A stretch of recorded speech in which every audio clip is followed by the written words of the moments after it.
भिडियोटी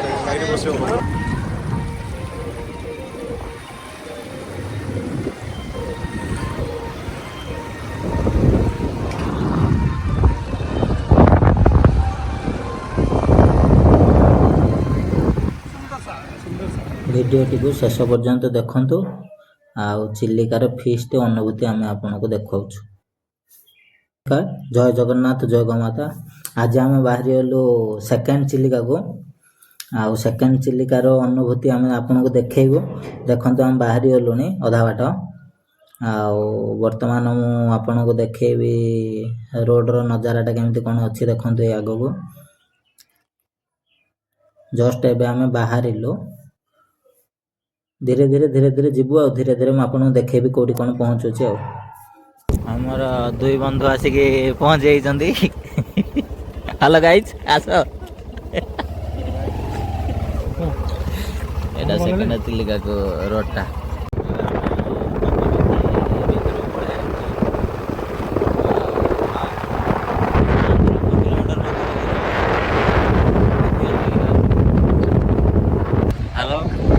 आम आसी बर्तमान पहुँची जो सेकेंड चिलिका टूर मु अच्छी एपटे तो बलिया सेपटे तो आमर प्रीतेश भाई आसी पहुँची गलु। देखो सेकेंड चिलिकार केमती कौन शोटा पूरा नंगा शो।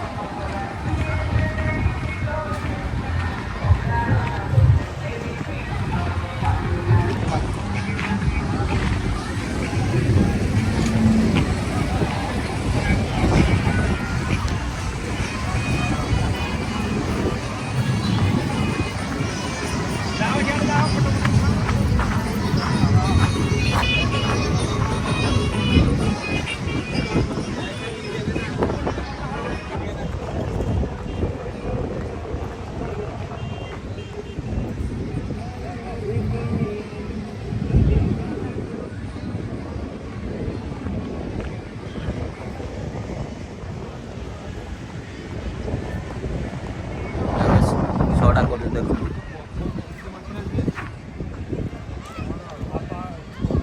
पूरा नेचुरल सीनरी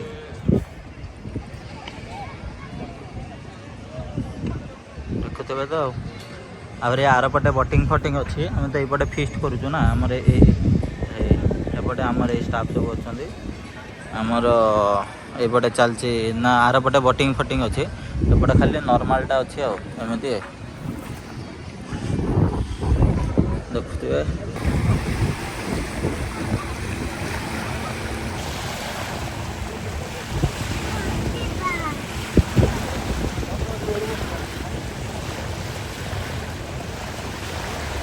पूरा पाखु पलि आइले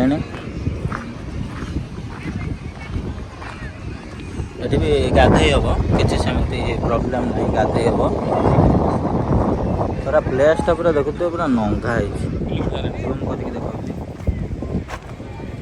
प्लेस मान पूरा फीस्ट पूरा स्पेशल प्लेस।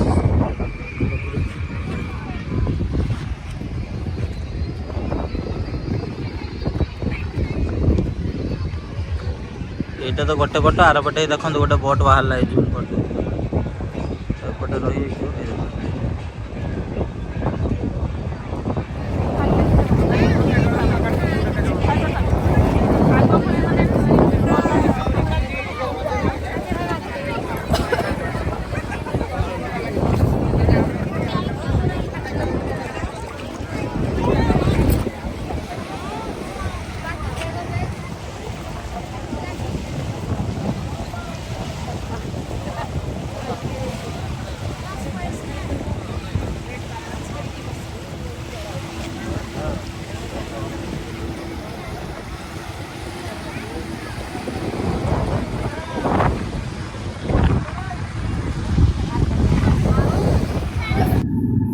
हाँ देख आसिक आम ए पहुँची जाइचु सेकेंड चिलिका रे आमर एठी फीस्ट प्रोग्राम भी आरंभ हो जाइए। छोट गैस उपर हांडी हांडी भितर तेल एठी भाई आमर पियाज पूरा चुन चुन कर काटुचंती हांडी रे तेल गरम हवा को लागिलानी ମୁଁ ତ ହିରୋ ଠିଆ ହେଇଛି ଦେଖୁଥିବେ ଆଉ ଏଠି ଆମର ବସିଛନ୍ତି ତ ସେ ଜଣେ ସ୍ପେଶାଲ ଭାଇ ଆଉ। ତେଲ ଗରମ ହେଉଛି, ଗ୍ୟାସ୍ ଉପରେ ବସିଛି। ଚିକେନଟା ହେଲା ପିଓର ଦେଶୀ, ପାହାଡ଼ି ଏରିଆକୁ ସେଇଥିପାଇଁ ଆଇଛୁ। ଏରିଆ ହେଲା ପାଲରା, ଇଏ ହେଲେ ଆମର ସବୁ ଏପଟିଆ ପାଲଡ଼ାର ନିଜେ ଲୋକାଲ ପିଲା, ଆମର ଭାଇ ଗୁଡ଼ା ହେବେ। ଆମେ ତାଙ୍କ ପାଖକୁ ଆସିଛୁ। ପିଆଜ କଟା ଚାଲିଛି, ଟିକେ ପବନ ଜୋରସେ ହେଉଛି ଯେଉଁଥିପାଇଁ ଗ୍ୟାସ୍ଟା ବି ଟିକେ ଟିକେ ଲିଭି ଯାଉଛି।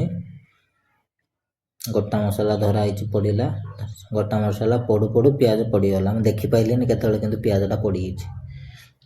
ପିଆଜ ଆମର ଚାଲିଛି,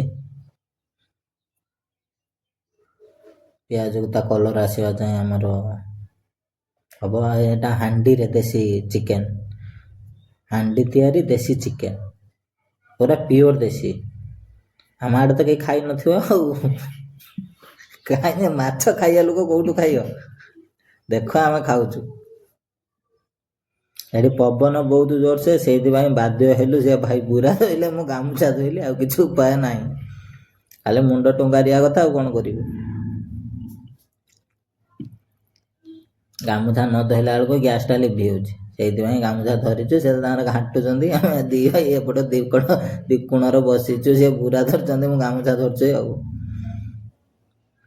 ତାପରେ ଆମ ଭାଇ ଆସିଲେ, କହିଲେ ତମେ ପଳେଇ ଆସ, ମୁଁ ଏକା ଅଛି, ସବୁ କରିଦେବି। ସେ ତାଙ୍କର ବସିକି ଏକା ଘୋଡ଼େଇକି ଧରିଛନ୍ତି ବୁରାକୁ।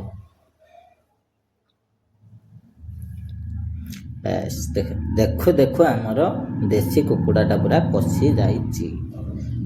ଏବେ ଆମେ ଭାତ ପାଖକୁ ଯିବା, ଦେଖିବା ଭାତ କେତେ ବାଟ କ'ଣ ଗଲାଣି, କେତେ କ'ଣ ପ୍ରୋସେସ୍ ହେଇଛି। ହାଣ୍ଡିରେ ବସିଛି ଭାତ, କିଛି ନଥିଲା, 2-4ଟା ପଥର ଗୋଟେଇକି ଏଠି ଜଣେ ଭାଇ କରୁଥିଲେ ତାଙ୍କର ଫିଷ୍ଟ, ସେ ଉଠିଗଲେ, ମୁଁ ହାଣ୍ଡି ଆଣିକି ବସେଇଦେଲି। ଦେଖ ଆମର ଚିକେନ୍ ତ ଫୁଟିଗଲାଣି, ଦେଶୀ କୁକୁଡ଼ାଟା ପୁରା ସ୍ପେଶାଲ କାଟ ତାକୁ ଦେଖି ତ ଜାଣିପାରୁଥିବେ ଆଉ, ପୁରା ଦେଶୀ କୁକୁଡ଼ା ମଟନ ଭଳିଆ ଦେଖାଯାଉଛି। ଆଉ ଖାଲି ଟିକେ କଷା କାଟିଦେଲୁ ନା, ସେ ଚାଖିକି ଆମର ଯନ୍ତ୍ର କାମ ଚାଲିବ। କଷା ଚାଲିଲା, ଏଇ କଷାର ଭାତ ଆଉ କାକୁଡ଼ି ଖଣ୍ଡେ ଖଣ୍ଡେ ପଡ଼ିଛି, ସମସ୍ତଙ୍କର ବଢ଼ା ହେଇଯାଇଛି। ଦେଖୁଥିବେ ମୁଁ ପିଆଜ ବାଣ୍ଟି ଦେଉଛି, ମୋତେ ଏକ୍ସଟ୍ରା ହେଇଛି। ପ୍ରବଳ ଭୋକ ମୋତେ, ଦେଖ ମୁହଁ ମୋର ଅଇଁଠା ଲାଗିଛି, କିନ୍ତୁ ମୁଁ ଖାଇ ଚାଲିଛି। ପିଆଜକୁ କାମୁଡ଼ି ପକେଇଲି, ଖାଇବାରେ ହେଲା ନାହିଁ। ବଢ଼ିଆ ଟେଷ୍ଟ ହେଇଛି ବି କହୁଛି। ଆଉ ଦେଶୀ କୁକୁଡ଼ା ତ ତା ଟେଷ୍ଟ ଅଲଗା ରହିବ ଆଉ।